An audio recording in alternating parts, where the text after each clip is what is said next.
Uma vez, boa noite a todos os irmãos. As últimas palavras de uma pessoa, elas podem ser muito reveladoras. Nós podemos comparar com um diagnóstico de imagem daqueles mais avançados, que expõe tudo que você possa imaginar, que neste caso as últimas palavras elas expõem o coração e a mente daquela pessoa. Napoleão Bonaparte, antes de morrer, ele disse: eu morro antes do tempo, e o meu corpo será devolvido à terra. Esse é o destino daquele que foi chamado o Grande Napoleão. Que abismo entre a minha profunda miséria e o reino eterno de Cristo. Voltaire, filósofo francês, disse: fui abandonado por Deus e pelos homens. Eu lhes darei metade do que eu sou, se o Senhor me der 6 meses de vida. A 14 de março de 1883, no dia em que Karl Marx morreu, sua governanta aproximou-se dele e falou: diga-me quais são as suas últimas palavras e eu as escreverei. Marx replicou: vá embora, saia daqui. Últimas palavras são para os tolos que não disseram o suficiente. Irmãos, eu não sou de acordo que as 7 declarações de Jesus na cruz sejam chamadas de suas últimas palavras. Porque se nós formos parar para pensar, depois que Jesus ressuscita, ele ainda disse muita coisa. E com certeza tudo aquilo que ele disse após a sua ressurreição foi muito mais do que apenas aquelas 7 palavras do momento em que ele estava cravado na cruz. Irmãos, na verdade, as suas últimas palavras foram aquelas ditas depois da sua ressurreição. Estas sim foram suas verdadeiras últimas palavras, se é que nós podemos chamá-las assim. E as palavras que Jesus disse ali na cruz, elas são significativas por algumas razões. Primeiro, porque Jesus ele estava consciente até render o Espírito a Deus. Segundo, elas mostram que a sua morte foi para o pagamento dos pecados daqueles que crescem. E em terceiro lugar, Jesus sabia que a sua morte seria efetiva para isso, para pagar os pecados de todos os que crescem. As suas palavras, elas também expressam quanto Ele nos ama, mesmo tendo que sofrer uma morte terrível, como foi a morte de cruz. Meus irmãos, hoje nós vamos iniciar esta nova série de mensagens, as 7 palavras de Cristo na cruz, e nós vamos até o dia da Páscoa. Interessante que eu estava olhando no nosso calendário e tem 7 domingos. Deu perfeitamente, né? Sendo que uma será domingo pela manhã, que à noite eu não estarei aqui, eu vou estar pregando na igreja Emmanuel. Mas durante 7 domingos casou certinho as 7 palavras da cruz. Então, durante esses domingos, até o domingo da Páscoa, nós vamos estar pregando sobre as 7 palavras da cruz. E as palavras que Jesus disse na cruz foram as seguintes: Pai, perdoa-lhes, porque não sabem o que dizem. Em verdade te digo que hoje estarás comigo no paraíso. Mulher, eis aí teu filho, e eis aí a tua mãe. Tenho sede. a quarta palavra: Deus meu, por que me desamparaste? Está consumado. E a sétima e última palavra, se é que pode ser chamada de última: Pai, nas tuas mãos entrego o meu espírito. Irmãos, o propósito ao estudar essas palavras não será apenas saber os nossos deveres, porque nós podemos enfatizar este lado também. Como nós, crentes, podemos nos comportar estudando essas 7 palavras. Mas o propósito não será apenas esse, saber quais são os nossos deveres, mas aprender que Jesus morreu para nos salvar do nosso pecado e também confiar nele como nosso Senhor e Salvador. E o meu mais importante desejo é que as pessoas que chegarem aos domingos à noite para ouvirem estas mensagens, é que elas possam passar da morte espiritual, e eu estou falando aqui no caso as pessoas que ainda não creram, que elas possam passar da morte espiritual para a vida espiritual, da mesma forma que aconteceu com aquele ladrão que estava ali ao lado de Jesus, também crucificado, agonizando ali naquele momento. Então nós vamos começar com a primeira das declarações de Jesus, e ela está em Lucas, no capítulo 23, versos 33 e 34. Vamos ler Lucas, capítulo 23, versos 33 e 34. Lucas, capítulo 23, versos 33 e 34. Nos diz assim a palavra do Senhor: Quando chegaram ao lugar chamado Calvário, ali o crucificaram, bem como aos malfeitores, um à direita, outro à esquerda.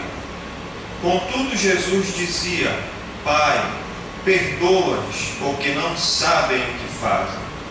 Então, repartindo as vestes dele, lançaram sortes.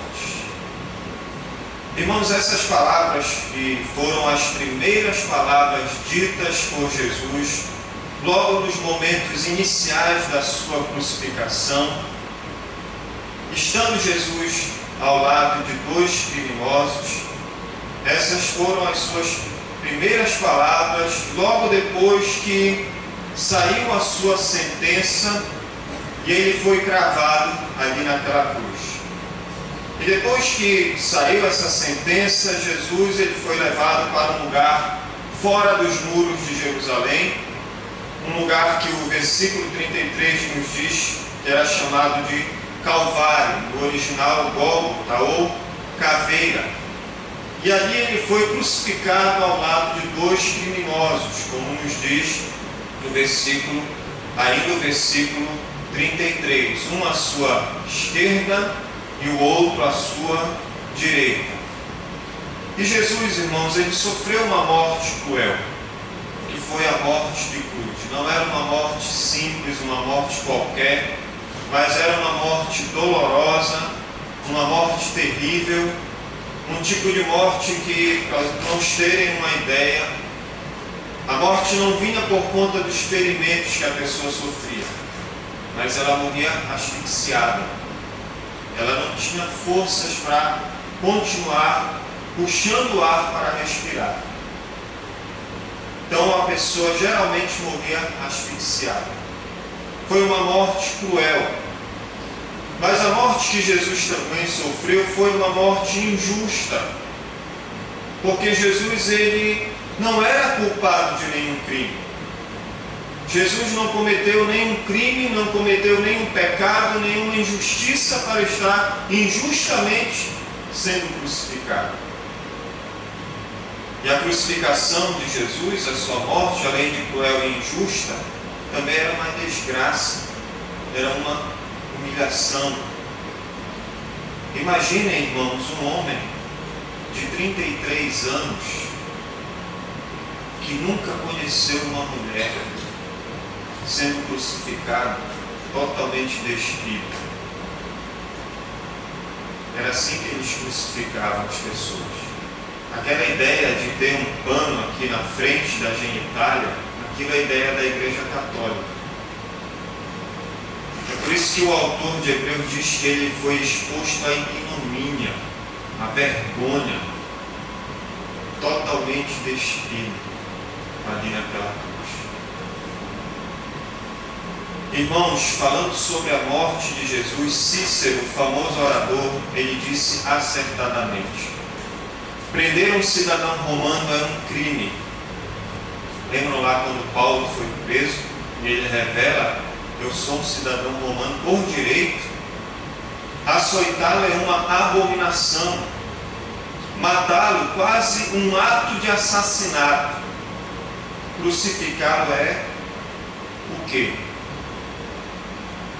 E ele diz: não há palavra que possivelmente possa descrever uma ação tão horrível. Jesus, ele foi cruel, injusta e desgraçadamente executado. Todavia, meus irmãos, no exato momento do seu sofrimento, ele ora. E ele não ora a Deus pedindo que Deus o livrasse daquela morte. Ele já tinha feito isso lá no jardim. Todavia, quando ele orava, ele pedia: não seja feita a minha vontade, mas a tua vontade. E quando ele chega aqui neste momento, ele ora. E ele ora pedindo perdão aos seus inimigos. No verso 34 diz: contudo, Jesus dizia: Pai, perdoa-lhes, porque não sabem o que fazem. O tempo do verbo dizia aqui neste versículo, ele indica uma ação que se repete várias vezes. Não foi só em um momento que Jesus orou: Pai, perdoa-lhes, porque não sabem o que fazem. Ele que tanto nos ensinou a sermos persistentes na oração, no momento da sua morte ele estava nos deixando um exemplo. Ele estava praticando o que ele ensinou. E a prática de Jesus surtiu efeito. De tanto ele orar para Deus: Pai, perdoa-lhes, porque eles não sabem o que fazem. E eu creio que Jesus estava repetindo essas palavras quando as pessoas o xingavam, o ofendiam, quando as pessoas diziam as piores palavras contra ele, e ele dizendo: Pai, perdoa-lhes, porque elas não sabem o que fazem. A sua oração foi ouvida e atendida por Deus. Sabe por quê?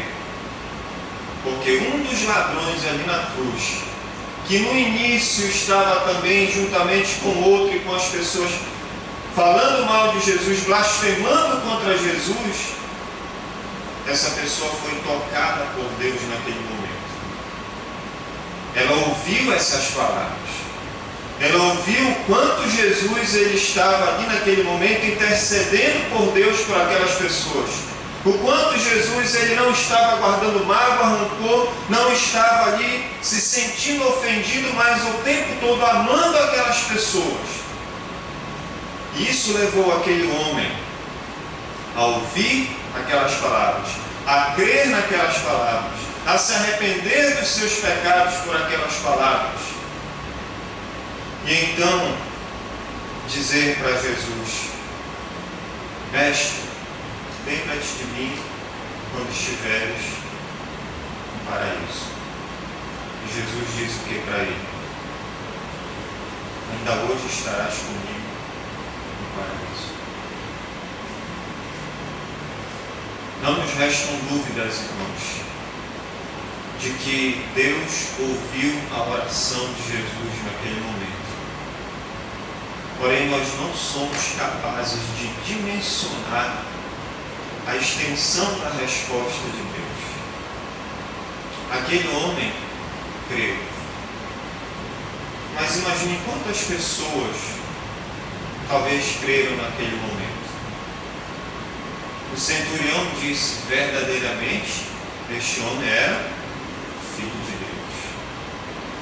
E assim eu creio que muitas outras creram. E muitas outras pessoas continuam crendo e recebendo esse perdão. Por isso, não pare de orar. Ore, insista, persista. Clame a Deus pela vida daquelas pessoas que são seus familiares, são seus amigos, são seus parentes mais próximos, que não têm a Cristo. Não deixe de orar por elas, irmãos. Nós não sabemos do poder de Deus, do que Ele é capaz de fazer, da sua extensão, do seu alcance. Nós não conhecemos muito da graça e da misericórdia de Deus, que pode ser efetiva através da oração. Não deixe de orar. Continue clamando. Pode ser que Deus tenha misericórdia e salve aqueles que ainda estão perdidos. Percebam, irmãos, que as palavras de Jesus, elas também são sustentadas por um forte argumento a favor dos pecadores. Ele diz: Pai, perdoa-lhes, porque não sabem o que fazem. Irmãos, esta declaração, ela não significa que todos automaticamente são perdoados. Ignorância não promove o perdão. Se você cometeu uma infração de trânsito e o agente de trânsito te pegar e você disser para ele assim: eu não vi o radar eletrônico, me desculpe. Ele vai dizer para você: tá bom, tudo bem, pode ir, siga seu caminho. Ele vai fazer isso? De forma nenhuma. Você vai ter que pagar pelo erro que você cometeu. Ignorância não promove o perdão. E estas pessoas aqui, elas estavam agindo com ignorância. Elas ignoraram o que as Escrituras diziam a respeito de Jesus. E elas conheciam muito bem as Escrituras. Elas sabiam que Jesus iria dizer naquele momento: tenho sede. Elas sabiam que naquele momento o Messias estaria carregando sobre si os pecados de muitos. Elas sabiam que Jesus diria naquele momento: Deus meu, por que me desamparaste? Elas conheciam a palavra, elas conheciam o Salmo 69, Isaías 53, Salmo 22. Mas elas ignoraram o que as Escrituras diziam. Elas ignoraram o sentido dos seus próprios atos, porque você percebe aqui no restante do verso 34 que diz: então, repartindo as vestes dele lançaram sortes. Elas ignoraram isso que estava profetizado também no Salmo 22, no Salmo messiânico. Elas ignoraram os seus próprios pecados, porque depois que Jesus é crucificado, morto e sepultado, elas seguem para continuar os preparativos para a Páscoa. É mais um que foi crucificado, é mais um que foi morto. Vida que segue, não é assim que muitos dizem, né? Depois que alguém é enterrado, morreu, a gente não pode mais fazer nada, então vida que segue. Irmãos, a ignorância não fará nenhum pecador entrar no céu sem que ele primeiro se arrependa e confie em Jesus como seu Senhor e Salvador. Os que conhecem a verdade e a rejeitam têm certamente maior obrigação diante de Deus do que os que nunca a ouviram. Mas a ignorância não é um substituto para o arrependimento e a fé.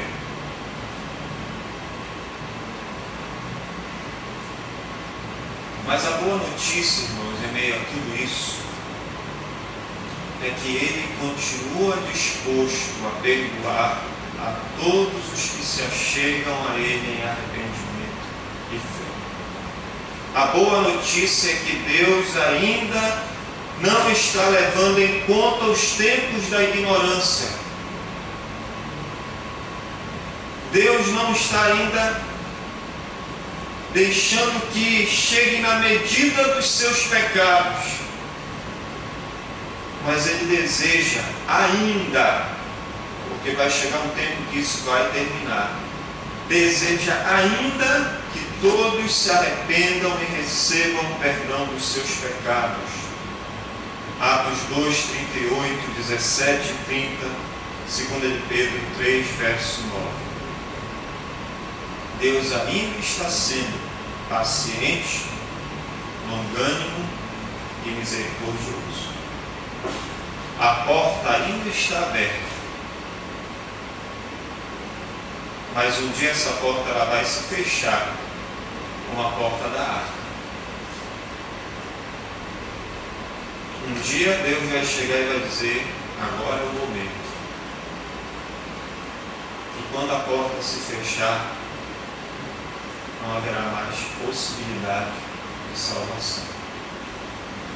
Segue-se o juízo. Essas palavras de Jesus, irmãos, não foram apenas por perdão, mas há um grande perdão em si. Um perdão a grande custo. Nós acabamos de cantar aqui que Ele resgatou essa escrava. Você tem ideia de quem é essa escrava? Talvez eu acho que alguns cantarem nem sabem quem é essa escrava. Quem é essa escrava que foi resgatada? Você sabe? A igreja. E como ela foi resgatada? Ele diz que não foi ouro nem prata. Isso nos lembra 1 Pedro, né? Capítulo 1, verso 18. Que não foi mediante coisas corruptíveis que Ele nos remiu. Nós fomos perdoados não por essas coisas que diante de Deus não possuem nenhum valor, mas nós fomos perdoados, nós fomos remidos por aquilo que tem um valor imensurável, que foi o preciosíssimo sangue do Senhor Jesus Cristo. Mas, irmãos, o perdão ele não sai barato, porque Deus ele é santo e justo, e Deus, por ter essas qualidades, Ele tem que agir de conformidade com a sua santidade e justiça. Até Deus mesmo, Ele tem de fazer o que é certo. Ele não pode ir contra a sua natureza. E o que é certo neste caso? O certo aqui é que o pecado ele deve ser punido e o mal ele deve ser julgado. E como é que Deus fez isso? A resposta é a cruz. Ali na cruz, Jesus ele estava tomando o lugar de pecadores na sua morte. Ali na cruz, Jesus estava tomando o seu lugar, estava tomando o meu lugar, e Ele estava também tomando o lugar de todos os que um dia ainda não de Deus. Meus irmãos, Deus pode perdoar, porque Ele não está apenas se esquecendo do pecado ou negligenciando. Deus estava tratando o pecado. Deus estava dando-lhe a devida punição e o castigo merecido. Mas Ele não estava fazendo isso simplesmente dizendo: vai, você está perdoado. mas era preciso que alguém assumisse essa culpa. E essa pessoa foi o seu filho. O seu filho que voluntariamente veio, assumiu a nossa culpa, os nossos pecados, e ali ele então pôde satisfazer a justiça de Deus. Irmãos, nós estamos aqui diante do próprio coração de Deus, o coração da cruz, o perdão. Mas tudo isso é um tremendo custo do preciosíssimo sangue de Jesus. A resposta de Deus diante da oração feita por Jesus, ela veio na forma de graça e misericórdia. O juízo ele não sobreveio a todos os que creem. Deus demonstrou o quanto Ele nos ama, o quanto Ele se importa conosco, o quanto Ele não quer que nenhum pereça, o quanto Ele deseja que haja arrependimento, que haja quebrantamento, que haja confissão de pecados, que haja aquela pergunta: o que faremos, irmãos? Que é o clamor desse mundo. Pessoas que estão sem um norte, sem uma direção, sem uma orientação.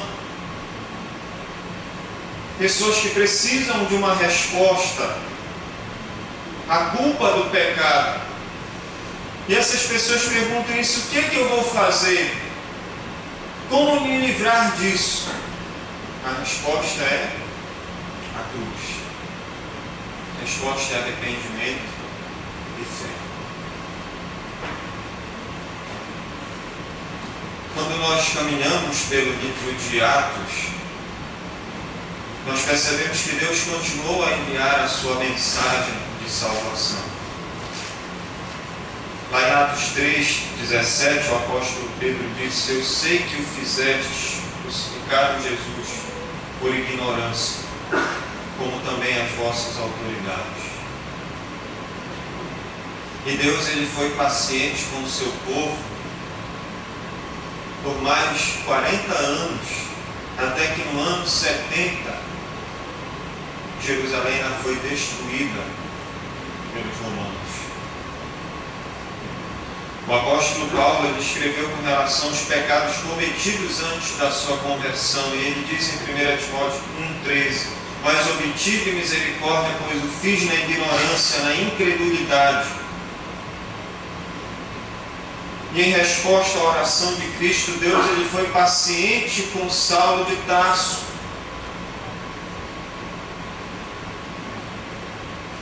E nós vemos isso, que ali em Jerusalém muitos se entregaram a Cristo como Salvador, inclusive o próprio Saulo,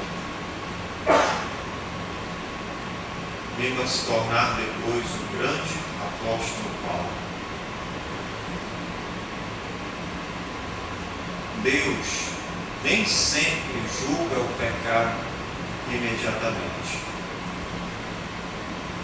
Em sua misericórdia, Ele adia o juízo porque o seu Filho orou: Pai, perdoa-os, que não sabem o que fazem.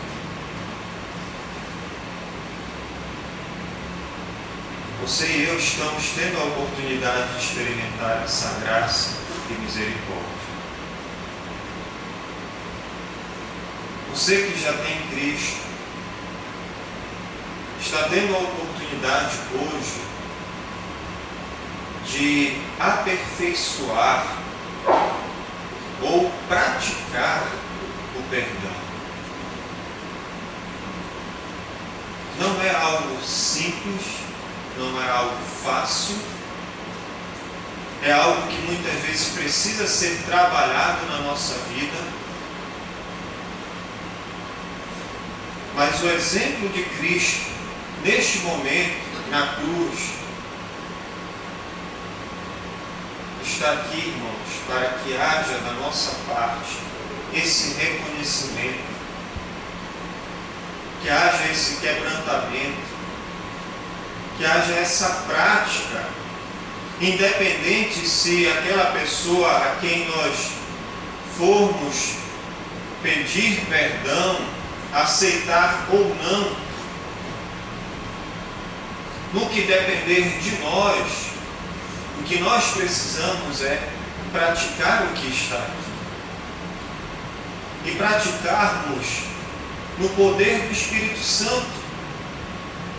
Porque, meus irmãos, você chegar diante de alguém e se humilhar e pedir perdão, isso não é para qualquer um. Isso é para alguém que verdadeiramente foi regenerado, que é habitado pelo Espírito Santo de Deus. Alguém que teve essa experiência transformadora.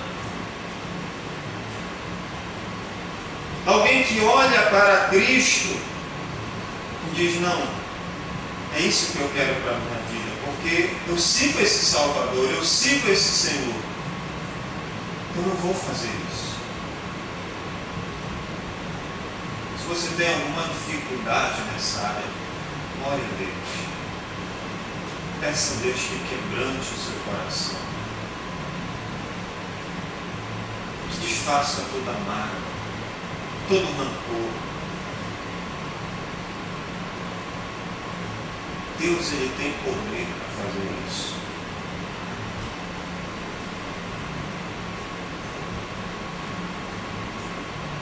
Mas há também aquelas pessoas que ainda não entregaram a vida a Jesus. Se você está aqui hoje, nessa noite, nessa condição, o perdão está sendo oferecido agora. Não recuse esse perdão. Você não vai encontrar isso em nenhum outro lugar a não ser em Cristo. Ele está te dando essa oportunidade, essa possibilidade de você se reconciliar com Ele, de você sair desse estado de inimizade, debaixo da ira de Deus, de condenação, e se tornar o seu filho amado.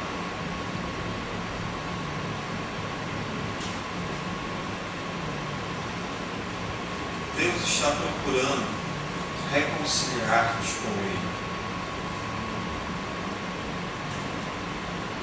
E Deus, se você chegar com Ele nesse momento, em arrependimento, em fé, independente de qual seja o seu pecado, Deus, Ele perdoa.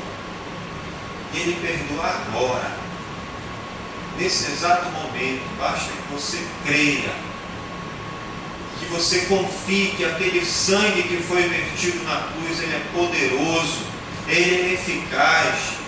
Não há nada não há nenhuma mancha no seu pecado que aquele sangue não consiga tirar.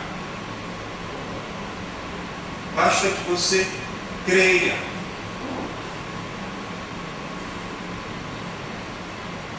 Charles Wesley escreveu em um dos seus hinos: 5 feridas sangrentas, recebidas no Calvário ele tem. Elas derramam orações eficazes, suplicam fortemente por mim. Perdoa, ó perdoa, clama. Não deixe morrer esse pecador resgatado. Volte-se para Deus. Arrependa-se e creia para ser perdoado. Há poder no sangue de Jesus.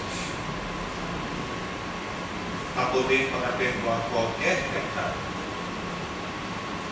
Basta que você creia. Ele já orou por você. Pai, perdoa-nos, porque não sabem o que fazem. Creia e desfrute desse perdão. Desfrute da comunhão com Deus, da vida eterna e só o Senhor Jesus pode me ajudar. Eu quero me dirigir mais uma vez a você que já tem a Cristo e te desafiar nesta noite. Se você tem algum problema em perdoar, se você tem problema com alguém, e ao ouvir essa mensagem, ao ver o exemplo de Jesus, eu quero te desafiar neste momento a você primeiramente pedir perdão a Deus e ir até aquela pessoa. Independente de qual seja a reação dela ao você ir até ela, mas eu quero te desafiar a fazer aquilo que Jesus nos ensina, para que você tenha uma vida mais leve, mais tranquila, uma comunhão plena e perfeita com o Senhor. Faça isso. Não precisa você manifestar. Se você tem essa situação na sua vida, não precisa você se manifestar aqui, levantar a mão, ficar em pé, mas entre você e Deus. Se o Espírito Santo de Deus está tocando no teu coração nessa noite, e você reconhece, não, de fato eu tenho um problema com fulano de tal, eu tenho essa dificuldade em perdoar, mas eu ouvi o exemplo de Jesus, eu quero mudar. Senhor, me ajuda, me dá forças. Eu quero te desafiar a isso. Deus, Ele tem poder para fazer isso na sua vida. Mas é entre você e Deus. Eu sei que não é fácil. Pode ser que muitas feridas ainda estão abertas. A gente ainda olha para aquela cicatriz e lembra e aquilo dói. Não é fácil, Deus. Mas confia no Senhor. Confia na graça de Deus, no seu poder. Ele pode te ajudar nessa hora. Mas você também que não tem Cristo, e talvez entendeu as palavras de Jesus ali na cruz, e você quer receber esse perdão nesta noite, apenas confesse a Cristo como seu Senhor e Salvador. Se em teu coração 13, com tua boca confessares que Jesus é o Senhor, você será salvo. Se há alguém aqui que deseja fazer isso, você pode levantar a mão, você pode ficar em pé. Se você quiser vir aqui à frente ou depois chegar comigo ou algum dos diáconos aqui da igreja e dizer: eu quero entregar minha vida a Jesus, eu quero receber o perdão que só Ele pode dar para os meus pecados. Você pode ficar à vontade, como você quer manifestar publicamente a sua fé, mas não ignore o perdão de Deus. Não deixe para depois. Creia, receba pela fé o perdão de Deus nesta noite. Ele quer te perdoar, Ele quer te salvar, Ele quer te transformar em filho dele, remido pelo sangue de Jesus.